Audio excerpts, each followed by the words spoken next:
esta comunicación, esta corta contribución quiere ser, por un lado, pues una reflexión sobre algo que es un problema que yo me he encontrado en mi reciente empleo de 6 años y medio en Malasia y que yo creo que si no lo encontramos aquí, pues tarde o temprano lo encontraremos porque la causa es, creo que fácil de entender, y es el déficit de la educación de ciencias naturales en la enseñanza secundaria, sobre todo, ¿no? Ya por dar la conclusión así de entrada. Bueno, la universidad en cuestión es la universidad privada más grande de Malasia, pertenece por vía de una empresa al Grupo Nacional de Petróleos, el Petronas, el famoso Petronas, cuyo emblema, ¿verdad? Y también símbolo de Malasia son las Torres Petronas, las Torres Gemelas, que durante mucho tiempo fueron el edificio más alto del mundo y que todavía son las Torres Gemelas más altas del mundo, en Kuala Lumpur. Bueno, este campus se creó hace 22 años aproximadamente en la nada. Bueno, hicieron un claro en la jungla y bueno, ahí han construido el campus, que sigue ampliándose, no está terminado. La estructura, como veis, es equinodérmica, pentarradiada, pero no está completa. Aquí tenéis una vista del estado actual del campus. Son edificaciones espectaculares. Ganaron en el año 2007, creo que fue, el premio Aga Khan Internacional de Arquitectura. Y se gastaron tan solo en el edificio principal que veis ahí abajo, el redondito. Ese solamente costó 300 millones de euros. O sea, viene a ser un campo de fútbol categoría final de Champions. Ese es el precio. Esto lo diseñó el estudio de Foster y Asociados. Bueno, aquí veis algunas imágenes. El campus está diseñado de manera que uno se puede mover por él bastante bien, a pesar de las copiosas lluvias que caen pues, casi cada día. Aquí tenéis una vista del salón de actos, pequeñito, muy versátil, que van como 2000 personas. Aquí se puede hacer pues, de todo, desde comidas hasta representaciones teatrales, de música. Aquí tenéis un ejemplo. Hay, una vez por año pues, hay un Día de la Cultura donde todos los estudiantes, hay muchos estudiantes internacionales, pues contribuyen con su folclore. Esa es la joya de la universidad, yo creo, la biblioteca. Es una biblioteca que, bueno, entras y alucinas. Es algo bárbaro. Quiere reflejar un poquito pues, lo que sería una refinería, algo así. Ese es el enfoque. Y realmente está muy bien. Para estudiar y para trabajar está genial. Es, yo diría, lo mejor de la universidad. Bueno, aquí tenéis los paseos cubiertos, a salvo de la lluvia, todo en medio de la jungla. Pues eso quiere decir que los animales también entran en el campus, evidentemente. Pues hay jabalís, serpientes de todo tipo. Una vez avistaron una cobra real, lo cual no es una broma. Y por supuesto, pues la exuberancia de la vegetación tropical húmeda que tenemos ahí. En cuanto a equipamiento técnico, está muy bien equipada, pero en cuanto a equipamiento humano de técnicos, manejando los equipamientos, está muy mal. Es el gran déficit que tiene la universidad, en mi opinión. Es equipamiento de primera clase con técnicos que ni por número, ni por cualificación, ni por educación, ni actualización alcanzan ese nivel. Entonces, bueno, es un cuello de botella en la investigación muy claro allí. Los edificios departamentales pues tienen este aspecto por fuera. En sección, como veis, pues son varias plantas. Llama la atención una cosa, aquí no podemos tener cosas como sótanos ni nada así, sencillamente porque el freático está ahí mismo y hacer un apantallamiento a salvo del agua pues sería costosísimo. Entonces no hay subterráneos, todos los parkings están por encima del aire y esto es así no solo en esta universidad, es en todo el país. Si vas a un rascacielos, los parkings ocupan las primeras plantas del rascacielos, no el subsuelo. Respecto del interior, se aprovecha la luz natural muy bien y, bueno, desde el punto de vista arquitectónico, pues nada que objetar. La universidad se caracteriza también por la gran presencia que tienen las organizaciones científicas y profesionales. De manera que, por ejemplo, en geología, pues hay lo que se llaman student chapters de distintas organizaciones, como la APG, la GSA, etcétera. La Unión Europea de Ingenieros de Ciencias de la Tierra y Geólogos. todos están presentes y todos además los alumnos se apuntan en masa. Además hay una gran vida de conferencias, de cursos, es tan grande que uno no da abasto realmente para ir a lo que a uno le interesaría. Bueno, entrando en materia, el primer problemilla que uno puede encontrarse dando clases en un país islámico es el tema de la evolución. No es exclusivo de los países islámicos, evidentemente, ¿no? No hay más que ver Estados Unidos. Pero es algo que, bueno, tienes que ir con cuidado, sobre todo al principio, hasta que veas, pues, qué sensibilidades hay en tu grupo. Los grupos son siempre heterogéneos, ricos desde el punto de vista racial, de religión, de procedencia. Aproximadamente, pues cuando yo llegué allí en 2015 teníamos un 15% o más de estudiantes internacionales, que esa cifra ha ido declinando con el tiempo. Cada vez han ido viniendo menos. Bien, para facilitar las cosas, pues bueno, uno hizo lo que podía, ¿verdad? En el sentido de dar las cosas mascaditas, hacer resúmenes, pero yo me di cuenta de que algo iba mal con una anécdota que os voy a contar ahora. Una vez era mi primer semestre, enero de 2015, y después de unas clases introductorias, pues dije, vale, hoy tocan las esponjas, los poríferos, venga. Y yo empiezo a hablar de los poríferos. Y esto es una organización así, asá y tal, y esto. Y al cabo de como 10 minutos, el delegado de clase, que era un chaval indio malasio, levanta el dedo, le digo, sí, y me dice, perdone señor, ¿nos podría decir de qué está hablando? Le faltó decir, ¿podría decir de qué carajo está hablando? Yo me quedé así muy parado. Y yo le dije, creo que aquí tengo que iniciar el vídeo, porque hay que gesticular.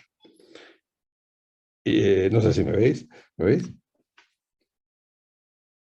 Sí, José Antonio, sí, sí, se oye. Vale, de acuerdo. Entonces yo dije, pues hablo de esponjas. ¿No conocéis las esponjas? ¿Esponjas? ¿Mm?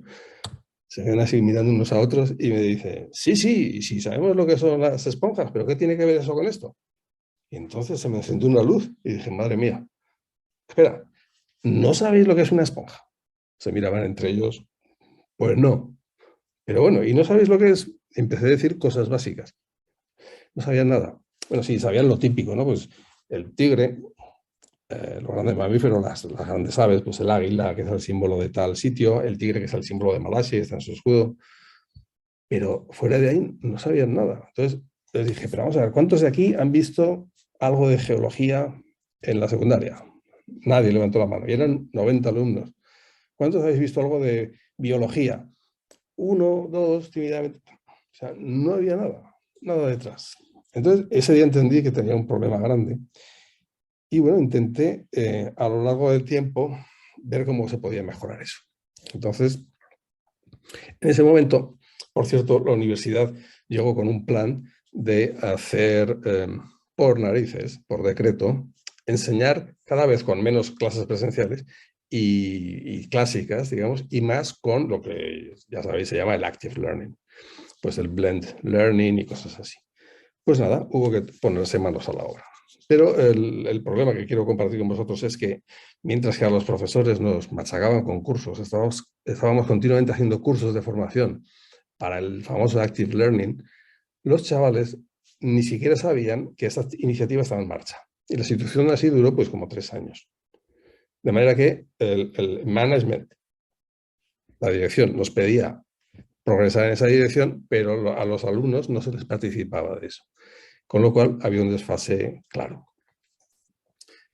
Bueno, compartir con vosotros una actividad que hacíamos al final del curso, cuando ya tenían del semestre, cuando ya tenían la visión de lo que habíamos podido ver. Tener en cuenta que aquí lo que llaman un semestre allí, en realidad son 14 semanas docentes, 14 semanas. Y en los 2 últimos años lo redujeron, de estar yo allí, lo redujeron a 12 semanas. Entonces, en 12 semanas, pues tenías que dar fundamentos y los rudimentos de los grupos principales. Entonces, eso es un reto realmente. Bueno, cuando más o menos habían visto todo, pues yo les proponía una actividad que era un seminario sobre la explosión cámbrica. ¿Por qué la explosión? Pues que, bueno, se podían poner en juego muchos conceptos, ¿no? Entonces, pues los dividía en grupos de 4 o 5 personas. Teníamos como 90 por por clase, digamos. Y no había división en este tipo de cosas, de seminarios, no había división posible. En las prácticas sí, hacíamos 4 grupos. Entonces, bueno, ellos tenían que, una vez visto una exposición principal, un documental que les mostraba, ellos tenían, cada grupo tenía que encontrar razones para defender la explosión cámbrica como un fenómeno real, mientras que otros tenían que buscar argumentos en contra, hablando en contra de la explosión cámbrica, ¿no? Como una especie de artefacto del registro. Bueno, tengo que decir que esto era lo que mejor hacían, ¿no? Cuando se les pedía hacer este tipo de cosas, a mí por lo menos me dejaban más satisfecho que simplemente los exámenes de conocimientos, porque ahí la verdad es que pinchaban bastante.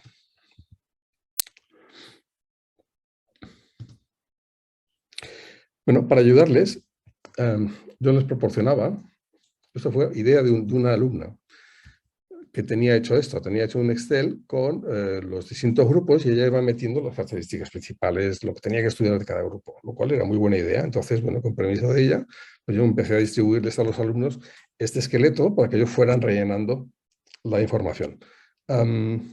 Bueno, el éxito fue variable, quiero decir, como todo depende de la predisposición personal. El que lo usó, pues le fue muy bien, pero había gente que realmente pues no empezaba a meter datos cuando quedaban 2 semanas para el curso. Una herramienta que fue muy práctica, muy útil, realmente útil, que quiero compartir con vosotros, es esto, es un pequeño microscopio digital. Esto todo creo que costó poco más de 1.000 euros. Bueno, todo quiero decir, no el ordenador, ¿no? Pero el equipamiento, el brazo de acero, la base de láminas delgadas, el propio microscopio. Es un microscopio que, bueno, podías manejar con él pues hasta unos 200 aumentos bastante bien, y por debajo, pues a partir de 10, 15. Fue muy, muy versátil y tenía con ello la gran ventaja de que podías enseñar lo mismo a todo el mundo, cualquier cosa que surgiera, ¿no? Estaban en prácticas, cualquier observación que hubiera surgido con un alumno en su espécimen, pues aquí lo podíamos poner en común. Esto fue muy práctico. Es el mejor dinero, el dinero mejor invertido de mi estancia allí. Y no fue mucho. Bueno, el tema de la valoración, de la evaluación, en esta universidad, en la Universidad Tecnológica de Petronas, lo llevan muy, muy en serio, incluso demasiado en serio. Hay una gran presión, una enorme presión para el profesor, y acaba siendo también una presión grande para el alumno. Y además en 6 años y medio se ha ido complicando continuamente. De manera que, bueno, al principio, pues, una encuesta para los alumnos, esta es la encuesta de la propia universidad, tiene un aspecto así, pues 6 preguntas, valoradas de 1 a 7, y vale, al final te enviaban el resumen y ya está, sin gran complicación, ¿no? Pero después la cosa se empezó a complicar. Y al final nos llegaron a pedir hacer evaluaciones semanales.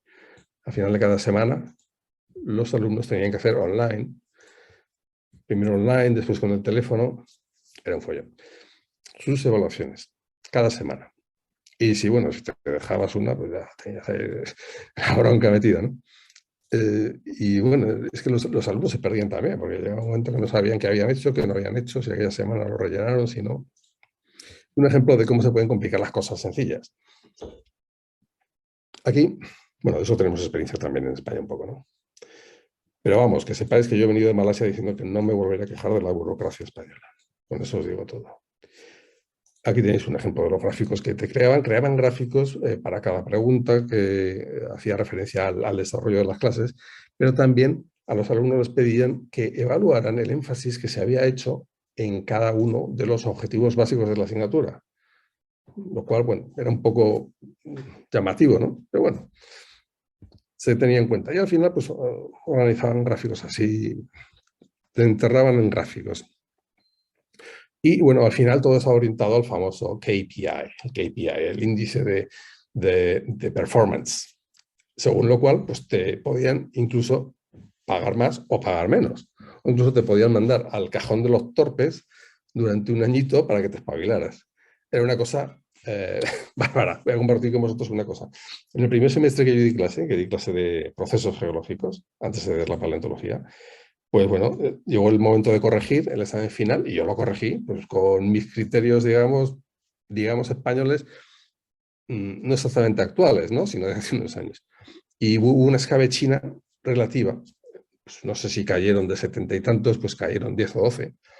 Automáticamente cogieron, me mandaron una carta que tenía que ir a reciclarme. Porque claro, si eso había sido así era porque el que fallaba era yo. Y me empezaron a hacer justificaciones y cursos y cosas que, chicos, estuve un año pringado con eso. Un año. Entonces, bueno, ya vi lo que hacía la gente. La gente lo que hacía era bajar el nivel para no tener problemas, lo cual bueno, realmente es vergonzoso. Y eso te habla de una cultura. No es la cultura de toda Asia, pero yo cuando fui allí tenía la idea de que los estudiantes asiáticos eran muy buenos. Eso no es así. Hay estudiantes buenísimos, por supuesto. Y dentro de Malasia también. En Malasia tiene Antonio, una minoría china como de di- 20%. ¿Sí? disculpa por interrumpir. Tengo que ir acabando. Quedan 3 minutos para las 7 para que empiece la sesión. Vale, A pues las acabamos 11. en Y dos. puedes ir Y cerrando. los estudiantes chinos nunca te protestaban una nota. Nunca, cero. Cero. En cambio, otras razas, pues sí, siempre intentaban negociar contigo a ver qué podían hacer y tal y cual. Bueno, yo no me conformaba con estas evaluaciones y tenía mi propia evaluación, donde se pedían cosas sobre la comprensión real de los temas, la actitud del profesor, la calidad de los medios, en fin, a ver cómo se podía mejorar de semestre a semestre.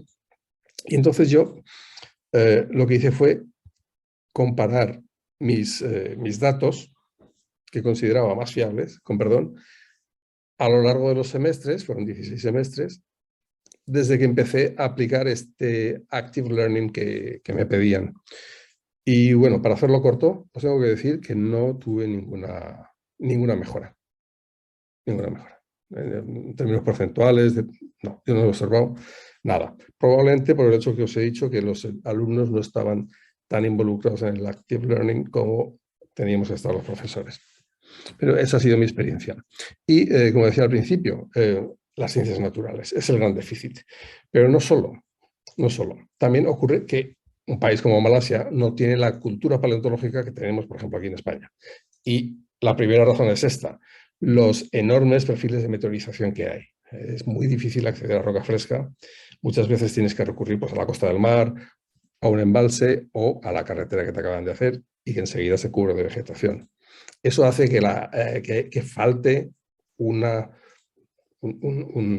respaldo cultural. Aquí en Aragón lo tenemos muy claro, ¿verdad? Aquí la cultura paleontológica es muy grande, yo diría, de la gente. Cuando vas a la Universidad de la Experiencia, por ejemplo, que ayer estuve en Huesca, que la estamos empezando ahora, pues lo ves. La gente te trae fósiles para que le digas lo que es. Esto en Malasia no existe. Entonces, claro, tampoco hay una presión, no, ni puede haber, de los estudiantes para solicitar la presencia de las ciencias naturales en la secundaria. Así que bueno, espero que en nuestro país no vaya degradando mucho más la presencia de las ciencias naturales en la secundaria. Creo que ya menos que esto no puede ser. Y llamar a la resistencia, no se puede hacer otra cosa. Pues sí, Gracias José por vuestra Antonio. atención.